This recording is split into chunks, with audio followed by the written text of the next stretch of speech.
Hello बच्चों, नमस्ते। कैसे हैं आप सब लोग। मैं उम्मीद करती हूँ कि आप सब लोग बहुत अच्छे होंगे, बहुत अच्छे से पढ़ाई कर रहे होंगे। तो आप सभी बच्चों का स्वागत है साइंस बुलेटिन की ये 10 से 15 मिनट शो वाली क्लास में। आज जो है वो है क्लास नंबर 4 और आज की क्लास में हम क्या पढ़ने वाले हैं। आज की क्लास में हम पढ़ने वाले हैं कार्बोहाइड्रेट्स के बारे में, शर्कराओं के बारे में।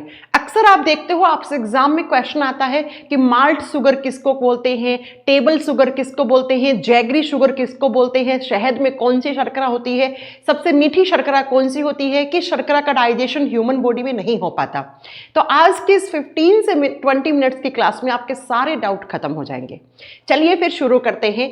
कार्बोहाइड्रेट्स, जिनको हम हिंदी में शर्करा और आम भाषा में हम शुगर्स भी कहते हैं, बोलते हैं ना शुगर कम खानी चाहिए। तो कार्बोहाइड्रेट्स होते क्या हैं? ऐसे मॉलिक्यूल्स, ऐसे कंपाउंड्स, ऐसे यौगिक जो कार्बन, हाइड्रोजन और ऑक्सीजन एलिमेंट्स के जुड़ने से बने, यानी कि ऐसे यौगिक जिनका निर्माण कार्बन, हाइड्रोजन, ऑक्सीजन तत्वों के जुड़ने से होता है।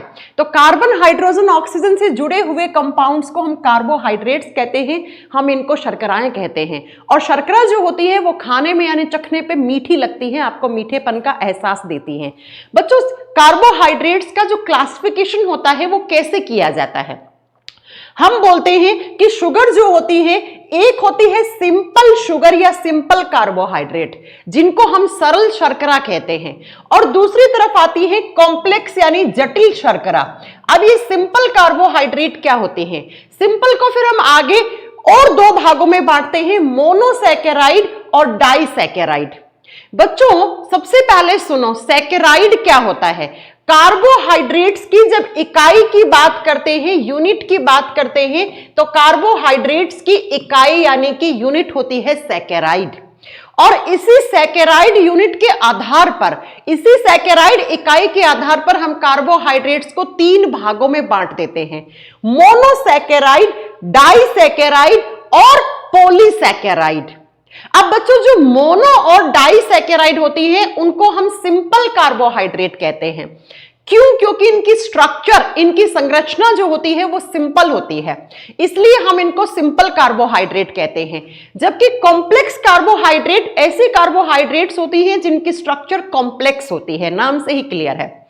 अब सबसे पहले बात करते हैं मोनोसैकेराइड कार्बोहाइड्रेट्स क्या होती हैं। मोनो का मतलब होता है एक, यानी कि ऐसे कार्बोहाइड्रेट्स जिनमें एक सैकेराइड यूनिट पाई जाती है। वे शर्कराएं जो एक ही सैकेराइड इकाई से मिलकर बनी हुई होती हैं उनको मोनोसैकेराइड कहते हैं।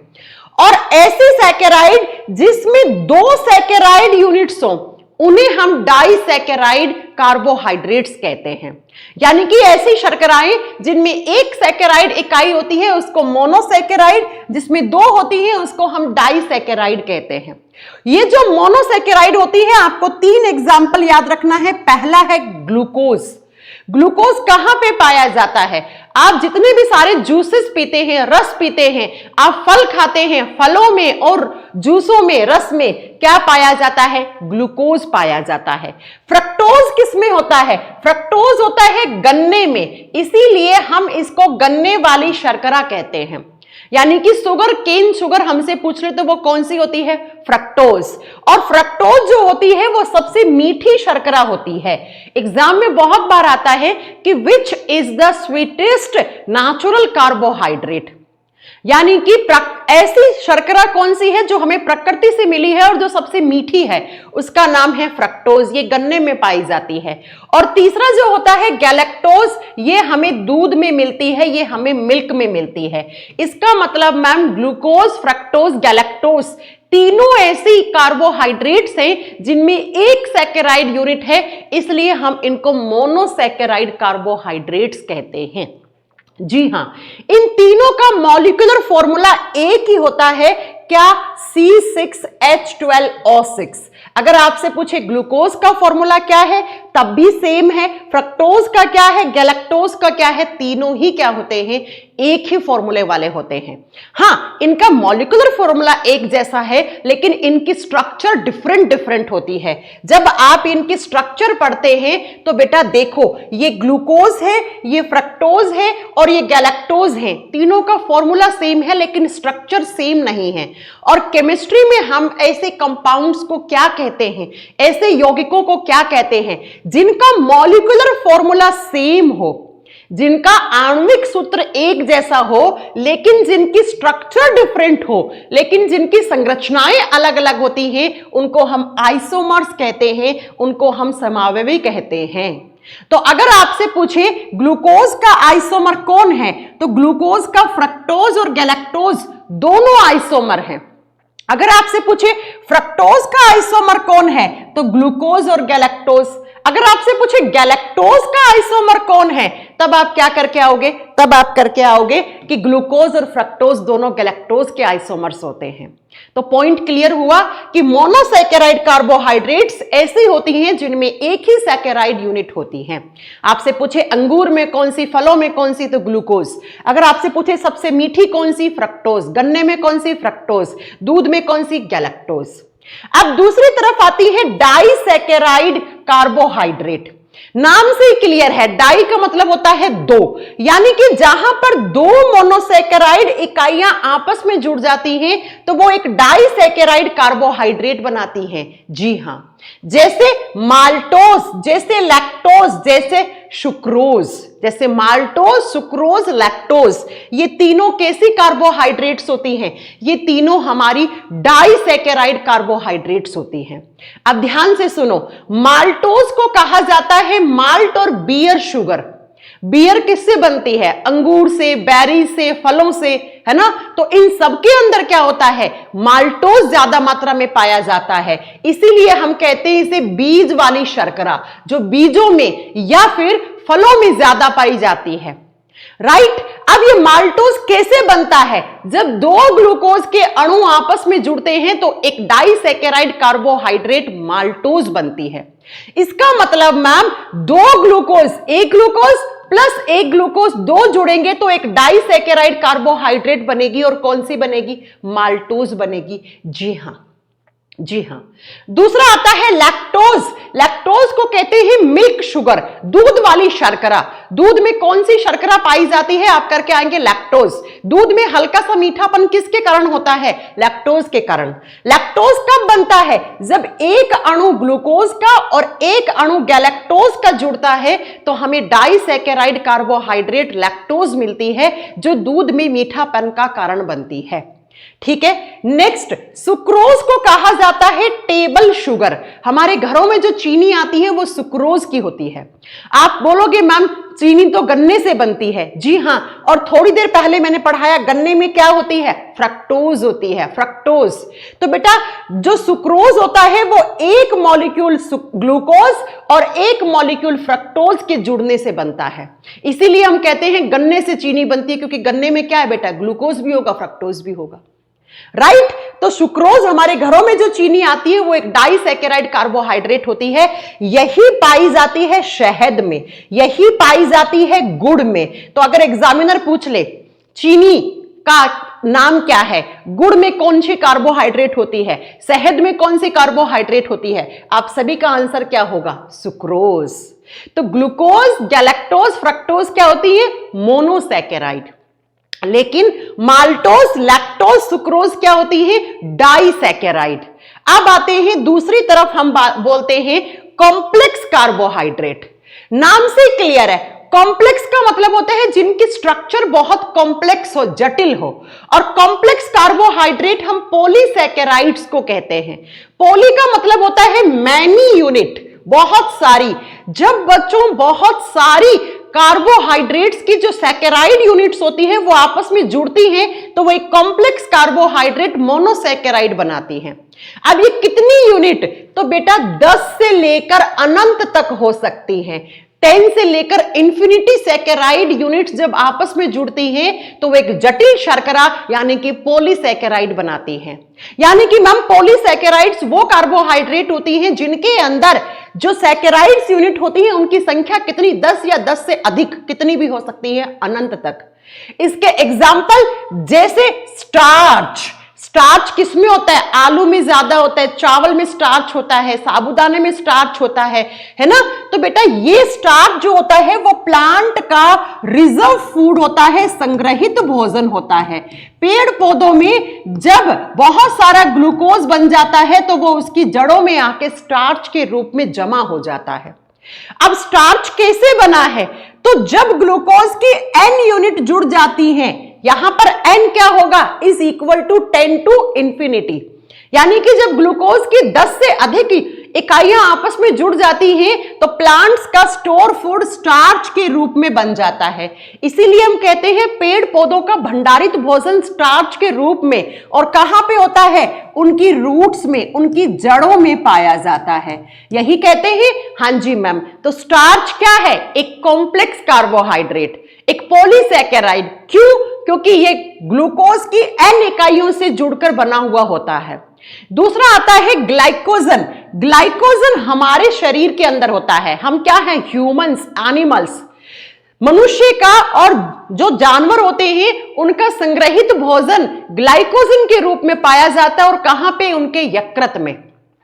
तो ग्लाइकोजन भी किससे बना है, ग्लूकोज से। जब हमारे शरीर के अंदर ग्लूकोज की मात्रा ज्यादा हो जाती है तो इंसुलिन नाम का हार्मोन इस ग्लूकोज को ग्लाइकोजन में बदल देता है, और यह ग्लाइकोजन हमारे यकृत में यानी कि हमारे लीवर में जाके स्टोर हो जाता है।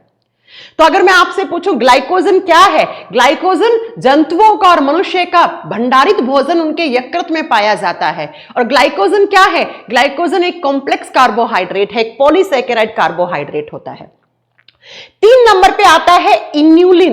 इन्यूलिन डहेलिया नाम का एक प्लांट होता है। कौन सा बच्चा, डहेलिया। और दूसरा आपको याद रखना है राइजोम्स। राइजोम्स और डहेलिया नाम का जो पेड़ पौधे होते हैं उनकी जड़ों के अंदर इन्यूलिन नाम की कार्बोहाइड्रेट भंडारित रूप में पाई जाती है। तो इन्यूलिन क्या है, इंसुलिन नहीं है ये, इन्यूलिन एक पॉलीसैकेराइड कार्बोहाइड्रेट है। अगला आता है डेक्स्ट्रेन। डेक्स्ट्रेन पाया जाता है खमीर में और जीवाणुओं में। तो अगर आपसे पूछे खमीर यानी ईस्ट, बैक्टीरिया यानी जीवाणु, इनके अंदर कौन सी कार्बोहाइड्रेट स्टोरेज रूप में होती है, तो आप क्या करके आओगे, इनमें डेक्स्ट्रेन होती है। ऐसे ही कुछ एग्जाम्पल और देखो। पेड़ पौधों की कोशिका भित्ति सेलुलोज की बनी हुई होती है। प्लांट्स की सेल वॉल जो होती है वो सेलुलोज की बनी हुई होती है। और सेलुलोज क्या है, एक पॉलीसैकेराइड कार्बोहाइड्रेट है। जो काष्ठीय पेड़ पौधे होते हैं जिनसे हमें लकड़ी मिलती है उनमें लिग्निन पाया जाता है। लिग्निन भी एक पॉलीसैकेराइड कार्बोहाइड्रेट होती है। ऐसे ही काइटिन, जो कवक होते हैं उनकी कोशिका भित्ति काइटिन की बनी हुई होती है। या जैसे केकड़ा हो गया, कॉकरोच हो गया, है ना, और आपकी चींटी होगी, मकोड़ा हो गया, इनकी सबसे बाहर वाला एक्सोस्केलेटन होता है, इनकी बाहर वाली परत होती है वो काइटिन की बनी हुई होती है। ऐसे ही बच्चों एक होता है अगार, जो समुद्री खरपतवार होती हैं। समुद्र में कुछ एल्गीज होती हैं लाल कलर की, जिनको रेड एल्गी या लाल शैवाल कहते हैं। ये समुद्री खरपतवार के तौर पे काम करती हैं और ये इनके अंदर अगार पाया जाता है। तो अगार क्या है, एक कार्बोहाइड्रेट। कौन सा, कॉम्प्लेक्स यानी पॉलीसैकेराइड कार्बोहाइड्रेट। तो सुनो बच्चों, starch, glycogen, inulin, dextrin, chitin, lignin, cellulose, hemicellulose, agar, ये सब क्या होते हैं, ये सब पॉलीसैकेराइड कार्बोहाइड्रेट्स होते हैं। तो ग्लूकोज क्या है, फ्रक्टोज क्या है, गैलेक्टोज क्या है, माल्टोज क्या है, लैक्टोज क्या है, सुक्रोज क्या है, अगार क्या है, काइटिन क्या है, सेलुलोज क्या है, स्टार्च क्या है, ग्लाइकोजन क्या है, डेक्स्ट्रेन क्या है, इन्यूलिन क्या है। क्या आपको समझ में आया? अब आप लोगों को मैं 2 क्वेश्चन देती हूं होमवर्क के तौर पे, जो आपको इस वीडियो के नीचे कमेंट करना है। मैंने आपको इतनी सारी कार्बोहाइड्रेट पढ़ाई हैं, तो पहला क्वेश्चन है, इन सारे कार्बोहाइड्रेट्स में से सबसे ज्यादा मात्रा में पाए जाने वाली शर्करा कौन सी होती है? Which carbohydrate is most abundant carbohydrate in this universe? इस संसार में सबसे ज्यादा कार्बोहाइड्रेट कौन सी पाई जाती है? पहला क्वेश्चन। और दूसरा क्वेश्चन बताना कि इनमें से ऐसी कौन सी कार्बोहाइड्रेट है जिसका डाइजेशन हम लोग नहीं कर पाते हैं। यानी कि इनमें से कौन सी शर्करा है जिसको हम नहीं पचा पाते हैं, जिसका पाचन मनुष्य के शरीर में नहीं होता है। ये 2 क्वेश्चंस आपके होमवर्क हैं। तो आज हमने साइंस बुलेटिन सीरीज में पढ़ा कार्बोहाइड्रेट्स। इसी के साथ मैं आपको बता दूं कि हमारी फ्यूचरकुल कोचिंग की एप्लीकेशन पर मैंने रेलवे बूस्टर पैकेज आप लोगों के लिए प्रैक्टिस के तौर पे, टेस्ट सीरीज के तौर पे, और साथ में यहां पर सारे के सारे PYQs अपलोड करवाकर बेटा एक बूस्टर पैकेज बनवाया है, जिसमें साइंस का बूस्टर अलग से है, जीके का अलग से है, मैथ्स का अलग से है, रीजनिंग का अलग से है। 4 बूस्टर मिलेंगे। जैसे ही आप फ्यूचरकुल कोचिंग का एप्लीकेशन डाउनलोड करोगे, बूस्टर वाले कॉलम में जाओगे तो वहां पर आप एक ही बारी में 99 रुपीज अमाउंट पे करोगे, आपको इस तरीके से 4 बूस्टर ओपन हो जाएंगे बेटा। कौन कौन से सब्जेक्ट के? तो मैथ्स का, रीजनिंग का, साइंस का और जीके का। देखो साइंस में 150 टेस्ट है, जिसमें सेक्शनल वाइज भी है, चैप्टर वाइज भी है, सब्जेक्ट वाइज भी है। ठीक ऐसे ही आप ये देखो, आप ना बेटा इन मॉक टेस्ट को जब, इन टेस्ट सीरीज को जब आप लगाओगे ना, तो आपको पता लगेगा कि आपने सिलेबस कितना अच्छे से कवर किया है, आपकी प्रैक्टिस कैसी है एग्जाम में जाने से पहले। तो ये दिवाली ऑफर पर 4 बूस्टर आपको सिर्फ 99 रुपीज में आपको मिल जाएंगे, जो सिर्फ और सिर्फ फ्यूचरकुल कोचिंग की एप्लीकेशन पर बूस्टर सीरीज, बूस्टर पैकेज में जाओगे वहां पे मिलेंगे। ठीक है, वैसे इसका अमाउंट हर एक का 99 था, लेकिन मैंने 4 को एक साथ करवा के आपको सिर्फ 99 रुपीज में दिवाली ऑफर में दे दिया है। तो आज हमने पढ़ा साइंस बुलेटिन की सीरीज में क्लास नंबर 4। कैसी लगी क्लास? कमेंट्स बिल्कुल करिएगा, बताइएगा। नेक्स्ट साइंस बुलेटिन की सीरीज का वीडियो आपको कल मिल जाएगा। तब तक के लिए अच्छे से रहिए, पढ़ते रहिए, और आप सभी को हैप्पी दिवाली इन एडवांस।